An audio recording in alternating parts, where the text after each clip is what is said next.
Alright guys, just want to talk about prescriptions because it's something that people may not be aware of in the Philippines. A lot of time you can take the prescriptions back.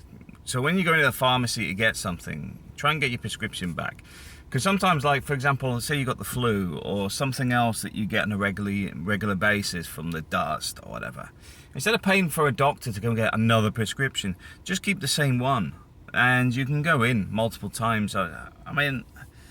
I think we've had some that have been a year old, for the kids, because the kids will get like a dust infection or, something that's for their breathing or something like that, because you know what the symptoms are, so you know what treats it. So there is no point paying a doctor to give you a piece of paper that quite simply you already know what you needed. So keep the prescriptions. You can also get a lot of stuff over the counter that you couldn't get in the UK, for example. Even in Spain, I find you can get a lot of stuff that you would not be able to get in the UK. It just shows you how much of an industry it is. I mean, that's what I find completely farcical about the NHS. Free service. Unless you work for a living and you pay for your prescriptions, because then you've got to pay for it. And I begrudge doing it, because a lot of stuff they're trying to give you on a prescription is actually costing more, because the prescription costs more than the medication, so anyway. But yeah, that's one of the things you've got. Another thing we find is we actually analyse stuff ourselves a lot more when we're out in the Philippines. We do a lot of stuff ourselves rather than relying on the medical system. One of the things I've got to admit, in the Philippines, I become more unhinged with Western ways. There's nanny state nonsense that just cash cows in at every opportunity. The health service is obviously one of the biggest ones. So when they have a reoccurring illness, you already know what you need. So keep the prescription. In the same way, you may be able to get a pharmacist to give you something that they should have a prescription for. They do it in Spain, not all, but there's certain things, like for example when the kids were ill last week.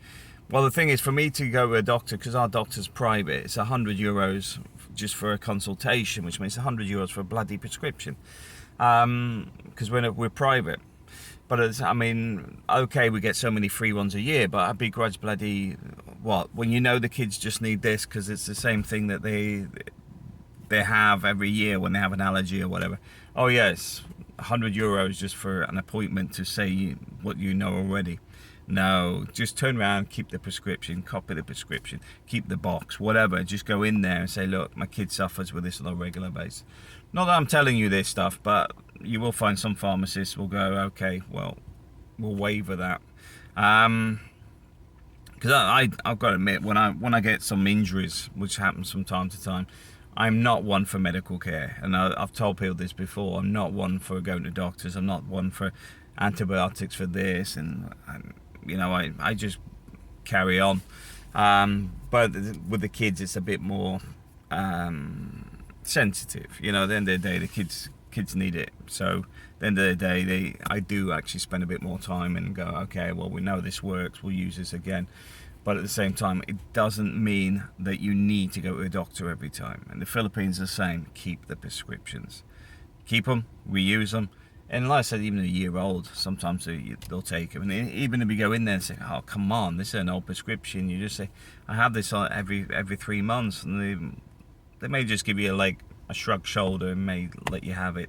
But there's a little bit of a money saver. But also, if you've got an illness or something, at least you know what treats it. So if you're out in the provinces somewhere, you may be able to go, look, I need this, and the pharmacists go, I don't have any of that.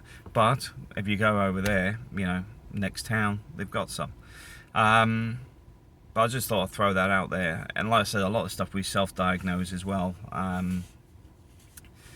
Yeah, I think people have become too reliant on trusting people that often have no idea what they're doing. And don't get me wrong, doctors do their job, but let's be honest, the amount of stuff they're treating now. The UK has got an influx of diseases from everywhere. Globalization has brought stuff that they would never have expected to even have studied. When I had dengue, for example, and I was back in the UK, because I went to the doctors there just to have an assessment there, and they were Googling it. No joke, they Googled it while I'm sat there. They're going, like, what is dengue? You know, it's like...